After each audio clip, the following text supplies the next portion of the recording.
Even as property and living costs continue to rise sharply in major cities such as Beijing and Shanghai, tech workers say salaries can't keep up.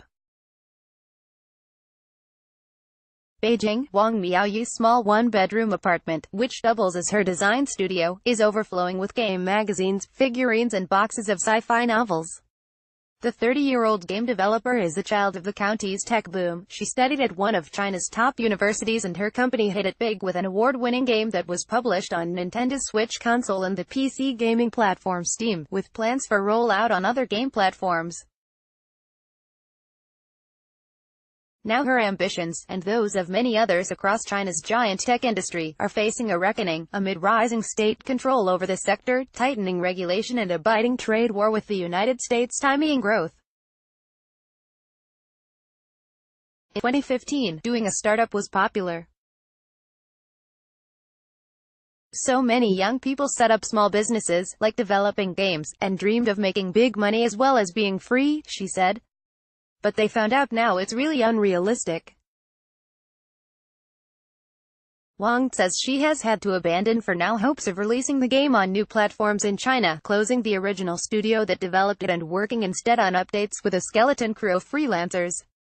She has moved from the Beijing tech hub of Zhongguancun to the city's cheaper Far West outskirts to cut costs.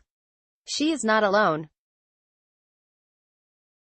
Reuters interviewed a dozen tech industry insiders, from gig economy workers to investors, who said that the boom days of easy returns looked to be over.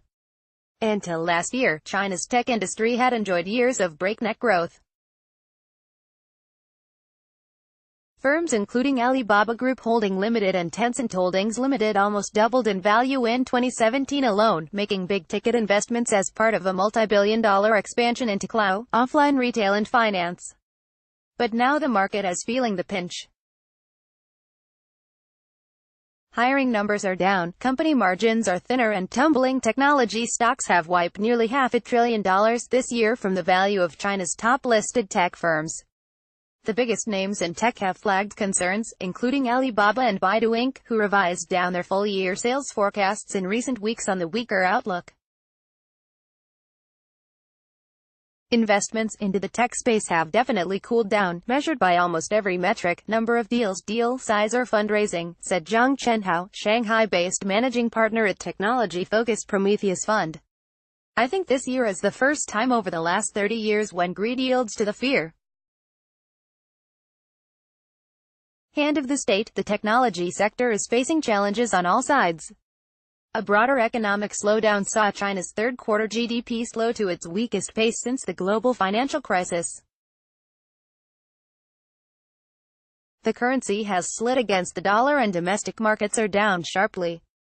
Alongside a series of tit-for-tat trade tariffs, the United States has accused China of stealing technology, barring tech acquisitions by Chinese firms and blacklisting others. At home, tech companies from social media to gaming and fintech have seen tightening regulation and a heavier hand from the ruling Communist Party. Gaming and social media giant Tencent has seen its stock price dive by more than 25% this year amid a temporary ban on licenses for games, its top revenue driver. At the country's top internet forum in Wuzhen this week, officials signaled they would look to rein in the country's tech giants. They can be big but we should also be well regulated, said Gao Shang, Vice Minister of China's Ministry of Industry and Information Technology on Thursday. China's regulators have already cracked down on everything from rude joke apps to live-stream bloggers disrespecting national anthem, sending a chill through the freewheeling and innovative online arena. The people who worry about technology is first older people, second government and third successful people. They hate it and worry about it, Alibaba's billionaire executive chairman Jack Ma said at an event in Shanghai last week. Normally businesses do innovation and governments talk innovation. In order to protect yesterday's interests, they'll say please don't do it. This year Alibaba has lowered its revenue forecast for the first time since listing in 2014. Meanwhile, local ride-sharing giant Didi Chuxing, backed by Japan's SoftBank Group Corp., has cut the subsidies it pays to drivers after being forced to shutter its carpooling services under a plan agreed with regulators following criticism over the murders of two young female passengers in separate incidents. In 2015, I bought my first vehicle because you could earn almost 800 yuan a day with the subsidies, says Huang Sun, who used to drive full-time for the company but now says he only takes rides when he is bored. Now maybe you can't even earn 200 yuan if you drive all day. Hiring freeze. The chill across the tech industry is reflected in hiring data.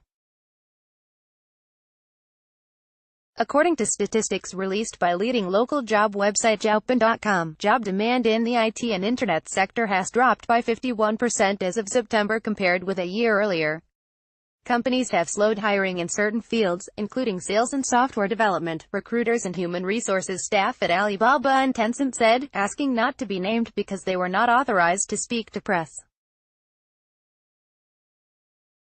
Tencent did not respond to a request for comment. Alibaba had no immediate comment. In general, they are all reducing headcount, or they're not preparing a very big budget for headhunting, said Maka Wang, who is the director of the IT industry unit at international recruitment firm Spring Professional, which works with companies like Alibaba, Tencent and Baidu. Smaller startups, a key driver of growth in the sector, are also being squeezed by tighter access to credit. These companies can't get capital and can't invest, said Wang. They're going bankrupt. China's tech firms are, to be sure, still posting sales growth rates above overseas peers. Tencent chief Pony Ma told State Television in a recent interview that there was still tremendous potential in the market, though admitted there are challenges of various kinds right now. But the numbers suggest tougher times lie ahead, a worry for China's steeply valued private tech startups and newly listed firms such as smartphone maker Xiaomi Corp and Tencent-backed food delivery giant Meituan Dianping. Before, the feeling was that anyone can get funding, that if you throw out words like blockchain, AI, big data and machine learning that would get you funding, said Benjamin Speyer, managing director at Hangzhou-based consultancy Serica. Now everyone is a bit more nervous about potentially making a mistake with their money.